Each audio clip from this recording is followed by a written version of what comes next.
امام علی کے نہج البلاغہ میں ارشادات: جو شخص دین کی سمجھ بوجھ کے بغیر تجارت کرے گا وہ سمجھ لے کہ سود کے بھنور میں جا پڑے گا۔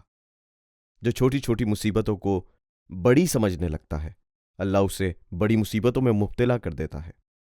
جو شخص اپنی قدر و قیمت پہچانتا ہے وہ اپنی نفسانی خواہشات کو ہیچ سمجھتا ہے، یعنی ورتھ لیس یا کمزور سمجھتا ہے۔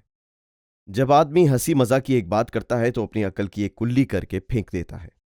جو تمہاری طرف راغب ہو اس سے تمہارا کنارہ کش ہونا کم نصیبی ہے، اور جو تم سے کنارہ کشی کرے اس کی طرف تمہارا راغب ہونا ذلت نفس، اپنے آپ کو ذلیل کرنا ہے۔ توانگری یعنی دولت یا امیری اور درویشی خدا کے حضور پیشی کے بعد ہوگی۔ بھلا آدم ذات کا اور تکبر کا کیا واسطہ؟ اس کا آغاز نطفہ اور انجام مردار ہے، نہ اپنے آپ کو روزی دے سکتا ہے اور نہ اپنی موت کو روک سکتا ہے کوئی مرد آزاد جو اس چبائے ہوئے لقمہ دنیا کو اس کے اہل کے لیے چھوڑ دے؟ یاد رکھو جنت کے سوا تمہارے نفسوں کی کوئی قیمت نہیں ہو سکتی، لہٰذا اس کے سوا انہیں کسی اور قیمت پر نہ بیچنا۔ دو حریصوں کا پیٹ نہیں بھر سکتا، طالب علم اور طالب دنیا کا۔ ایمان یہ ہے کہ جہاں سچ مضر ہو اور جھوٹ مفید ہو وہاں تم سچ کو جھوٹ پر ترجیح دو، اور یہ کہ تمہارا قول تمہارے فعل سے آگے نہ بڑھے، اور یہ کہ دوسرے کی زبانی بات کرنے میں خوف خدا رکھو۔ مقدار تقدیر پر یہاں تک غالب ہے کہ تدبیر میں آفت کا امکان ہوتا ہے۔ مقدار یعنی قدر الہی۔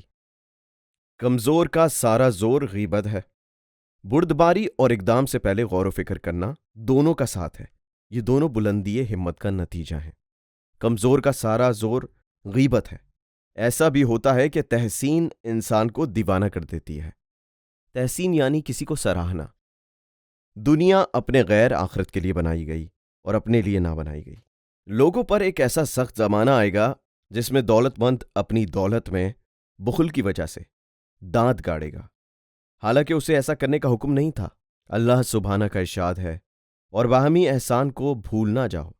اس زمانے میں بدکار سر اٹھا لیں گے اور نیک لوگ ذلیل سمجھے جائیں گے، اور بے بسوں سے سودے بازی کی جائے گی، حالانکہ رسول خدا صلی اللہ علیہ وسلم نے بے بسوں کے سودوں سے منع کیا ہے۔